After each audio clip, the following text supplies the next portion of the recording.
7 November, go.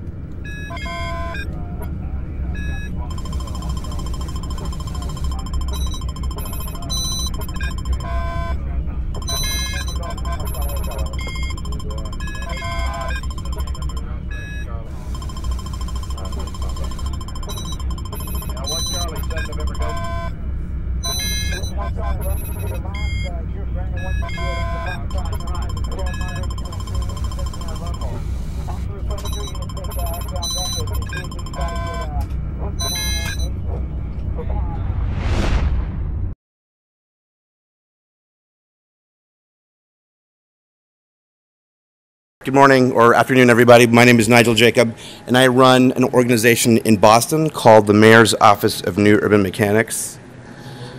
Our name actually comes from a nickname that our mayor got a few years ago. He was called the Urban Mechanic because of his philosophy on what he thought the role of government and mayors is to do, which is to help people and be supportive of people and to focus on the critical quality of life elements of cities, which are things like schools that graduate your kids on time, roads that are smooth and drivable, and so on. This is a statement that he made a few years ago when he was re-elected. This is important for us because it's a philosophical, this is working? Okay, am I too loud? So this is important for us because it's a philosophical point of origin for our work. It basically informs us that cities are made great when all people are able to contribute.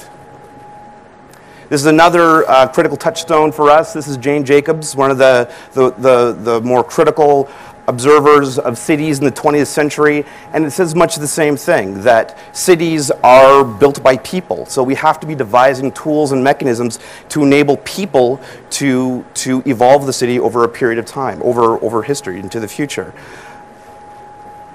And one of the interesting dynamics that we've seen with the rise of the web and sort of ubiquitous computing all over the place is that we now have the capacity for citizens to communicate and to collaborate with each other across the globe, across countries. And so this was a piece of work done by a friend of mine, Anthony Townsend, who's been mentioned a couple times already. And it really is this notion about that what we should be building is this network of collaboration across the globe. So in response to these various opportunities, we have created in Boston what we call a Civic Innovation Collaboratory. So the way this works is that anybody that wants to develop some kind of a civic innovation project, program, product, service, whatever it is, and when I say anybody, I mean anybody. So we have a very wide spectrum of people that come to us. So on the one hand, we get people that are sophisticated, you know, that they're entrepreneurs or social entrepreneurs. They have a background in delivering innovative solutions. And on the other extreme, we have people that are immersed in the problems of their communities, private individuals, community groups, people that understand the issues, childhood obesity, gang activity, whatever it is, but that are trying to develop solutions. And then you've got everyone in between, you know, universities, different kinds of organizations that are all trying in one way or another to solve these problems. What unifies them all is that they are what we call civic innovators, meaning that they're trying to take these problems on and they realize that government needs to be part of the solution at some level. There's the whole social entrepreneurship world out there that is often very proud of the fact that they don't have anything to do with government, and God bless them. But for some subset of people out there, they do realize that they need to connect with governments to do whatever they intend to do. So when one of these people come to us, we work with them, we collaborate with them, we help them to evolve the idea. Our focus is on supporting this person or this group in developing whatever it is that they're trying to develop. It could be technology, it could be a program or service. We're fairly agnostic in terms of what it is that they're building, but they're all unified by the notion that in one way or another, this offering will improve the quality of life in the community. And our role is really to facilitate the risk of that innovation. So one of the critical elements that we play, and I think that governments in general need to figure out, is how to manage risk. all innovation requires risk. And until fairly recently, local government certainly didn't really have a mechanism for managing risk. And you could argue that bureaucracy itself is a way of managing risk. You slow things down to the point where they stop moving and then they just go away and you don't have to worry about them anymore. But for the civic entrepreneur, the risk to them is trying to find the right person in government that they want to connect with. If you're a parent and you've got a new technology that you think can help kids, and you want to test it in Boston, in the public school system, in the school district, finding the right person in the schools to be able to engage and collaborate with you is essentially impossible. And then further, even if you find that person and you're able to establish a relationship, keeping their attention for any period of time is sort of piling impossibilities on one another. So that's incredibly risky to the civic innovator. So we are there to help facilitate that interaction. So we can provide support, we facilitate the collaboration, we can put in seed capital funding, we can sort of bring in technology partners, design partners, whatever it is that the person needs. On the government side of the equation, we serve much the same role, where we are there to manage the risk of innovation, although the risk is a little bit different inside government. In the US, we've spoken to a lot of our colleagues in other cities, and when we dive into the reasons that we often historically have not seen a lot of innovation coming out of City Hall, it really seems to boil down to the culture of risk aversion. Government officials aren't willing to take on innovation because of its perceived risk. And when we've further gone into that and really tried to understand what it is that they're afraid of, it's the risk to their reputations. Mayors everywhere, I think, are essentially all bought into the idea that we need to be, their government and the culture inside City Hall needs to be supportive of innovation. But the challenge is at the same time that they're saying that, they're also saying that we need to be fiscally conservative with tax dollars. So that's not a good environment for innovation. So what we've created is a place in government, New Urban Mechanics, which is a place where that risk can happen, where people can come and engage in this kind of experimentation. And the way it works further is that we essentially own the risk for them. We're able to de-risk projects by making them new urban mechanics projects. And we spend a lot of our time doing outreach to all the sources of, so I mean, when you look at sort of the risk to the reputation that these government officials are fearful of, they're worried about, if this project fails, how will that look to my colleagues, my boss, the mayor, the public, the press? That's nothing but bad news for them. So what we do in this de-risking process, when we own it, it means that if the project starts to break or not work in some way, we're able to own the communicative aspects to them, so that when the calls from the press will come in because of some failed project, we handle that. And so the dialogue that we have with the press, because we talk to them a lot, is what were you guys trying to learn about this with this innovation, as opposed to tell us how you're wasting taxpayer dollars. So it changes the dynamic around innovation. So on the left, we have our intake funnel, which is intended to be, again, a sort of a catch-all for everybody. Private citizens, government officials, for-profits, nonprofits, we try to collaborate with everybody. And then we'll work with these individuals, with these groups, to try to craft their process, their project, or their offering into a proof of concept. We borrow heavily from the lean startup methodology, which is sort of a protocol, essentially, for team-based innovation that a lot of Silicon Valley startups are using, but we adapt it for a government context. And here, it's really about developing an experimental framework so that we're testing things quickly, so that the innovator will work with them to turn it into a proof of concept that we can run on the order of just a few weeks to a couple of months, and then we'll push it out. And then we'll get it out into the community, and we'll see, do people like it?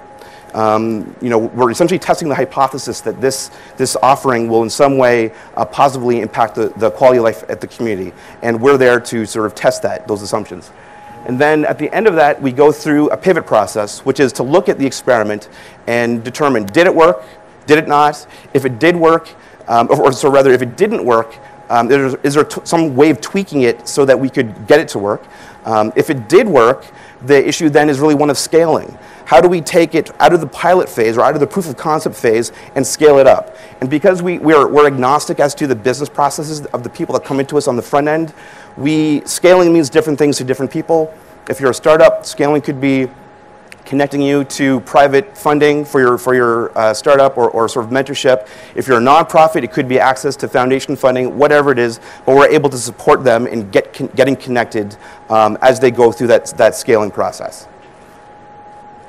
So we've discovered 3 patterns, essentially, in how we connect with the public and with citizens in terms of the roles that they can play. The first is engaged citizens are interested in deliberating. They're interested in taking on the social problems that we see and really trying to figure them out at the community level. And they're willing to go through some of the pain that goes along with that deliberation. Engaged residents and citizens are inventors. We're finding some of the most creative people that are trying to develop new solutions are really entrepreneurs in the making and really didn't think to call themselves entrepreneurs, but when you look at what they're trying to do and the kind of support that they're looking for, they're very entrepreneurial. And the third is that it's already been mentioned, sort of citizens as sensors. There's this really interesting ability now using sort of ubiquitous computing, smartphones and so on, to enable the public to be the eyes and ears not only of City Hall, but for the community at large. And so I'm going to give you a few quick examples here to try to illustrate some of these things. The first is a project we've been developing called Community Planet. And this is based on this idea of citizen deliberation. So in the United States, town halls and community meetings are in many ways the front lines of democracy, where people come together to make decisions, to learn about topics, and to discuss things in the community. The challenge is that it almost never works, because the scale of our communities now is often such that they're just too big, or when you think about what a community meeting looks like, it looks a lot like this, right? Where you've got people out there, you've got technocrats up at the front, and then at the end of the meeting, after the technocrats are done talking, you get to go up to that mic and talk and air your opinion, right? That's not conducive to real deliberation. This is a game that acts to take out, to tinker with the notion of a community meeting. So one of the things that we've discovered is that often in these community meetings, you've got a range of, you've got 2 basic groups of people. People that know something about the issue and those that know nothing about the issue. So our interest is in enabling people to go through a process of civic learning where they learn enough about the issue to actually be conversant, so that when they do engage in dialogue, that's informed deliberation. So what we do is we take the civic learning component and build that into a game, into a series of missions that you go through prior to the in-person meeting. And it's a very social kind of construct, so you're gaining points as you go through the missions, you're learning about the topic, you're getting points, you're getting badges, and you can see how the rest of the community is going through a similar process. So in this way, when you go into the meeting, all of a sudden you're starting, instead of sort of going through that crazy process in the meeting where people are just sort of airing their crazy ideas, you're starting at a very different level in terms of the quality of discussion. So this has been a fabulous project that that we've rolled out to a series of cities in our state, in Massachusetts. And so we've scaled from Boston to some cities in Massachusetts. We ran it earlier this year in Detroit, and later this year we'll be running it in Philadelphia, in the United States. This is another project that came to us.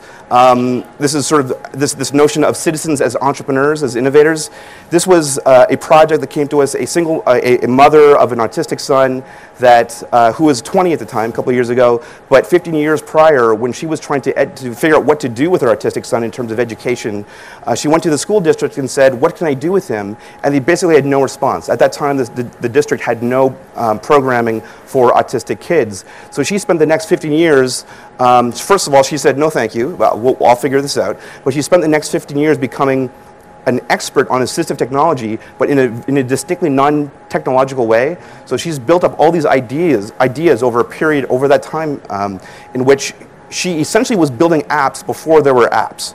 And so when she came to us 2 years ago, she said, "I've got these ideas about how to teach autistic kids and how to help their parents support them in that, and I want you guys to build it."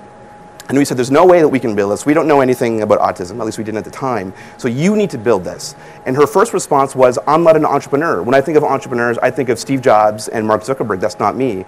But we said, "You're absolutely an entrepreneur. You've got this idea. You've been pitching it to a bunch of different people, and you really are looking for support." So we were able to pull in, through our network of partners, technology support, design support, research support, people that could help her think through the idea, help her establish and then grow an organization so she could develop her technology. And she's now advanced to the point where next year she's going to be rolling out some of the beta versions of her technology to some classes through the Assistive Technology program in Boston Public Schools. So this is, the school district will essentially be a laboratory for testing her technology.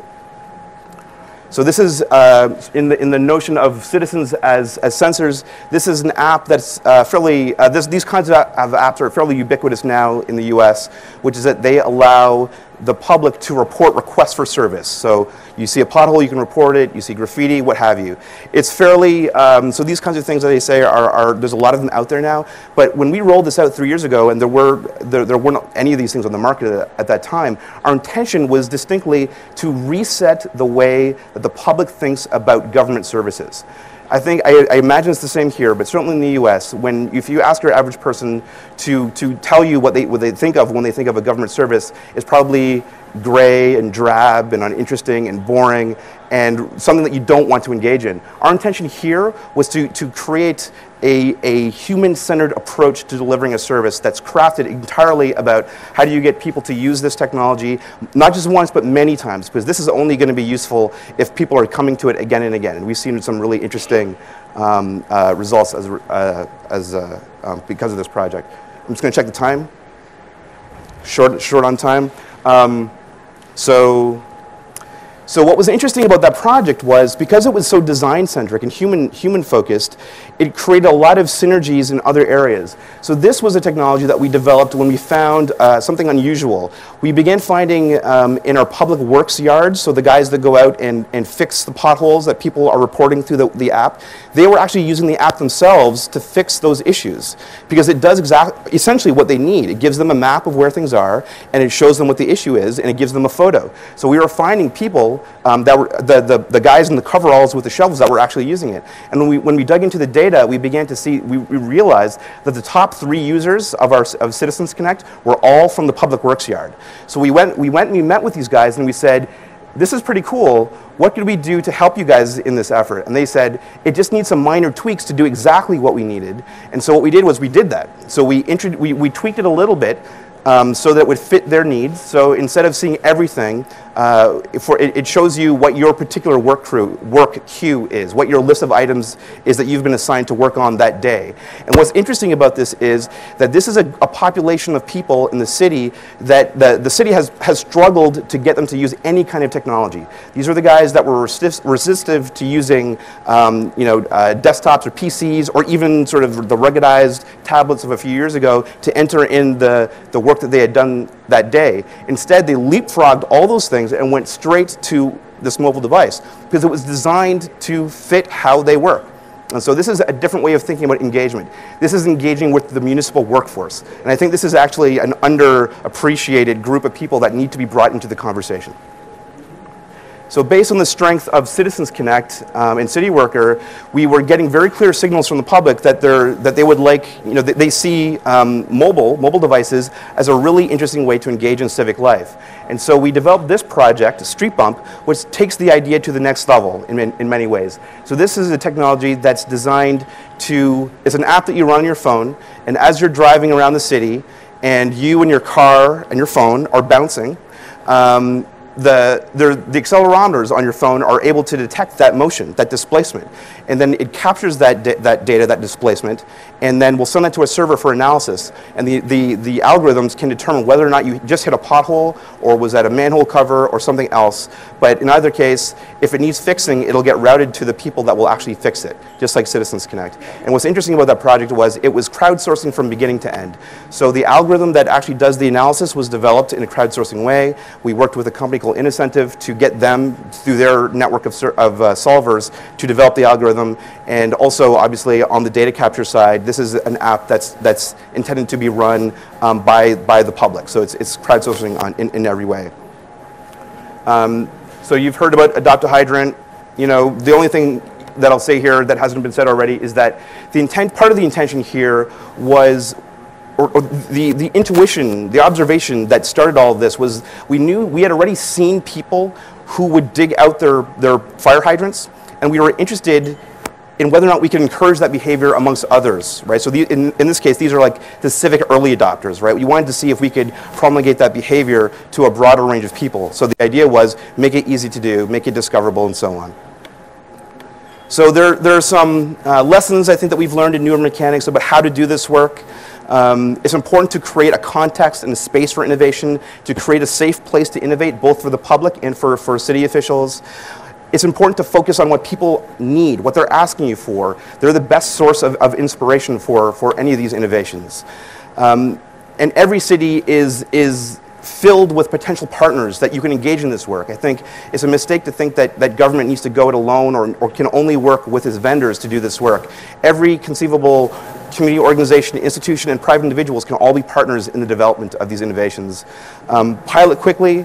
You know, one of the challenges of doing any of this work from inside of government is that there's a tendency to do these long, drawn-out projects and processes that take forever, that are over budget, and by the time you deliver anything, it's essentially totally out of sync with what the original idea was. So it's important to get those things out there. And finally, manage things like a product. In government, there's essentially no such thing as a product manager, and I think that this is something that we've missed. And one of the secrets of Silicon Valley and the startup culture is that there are product managers out there. There are people that listen to the voice of the customer and that advocate on behalf of the customer to the people that are actually building the tools. And that's a critical element in building any of these kinds of innovations.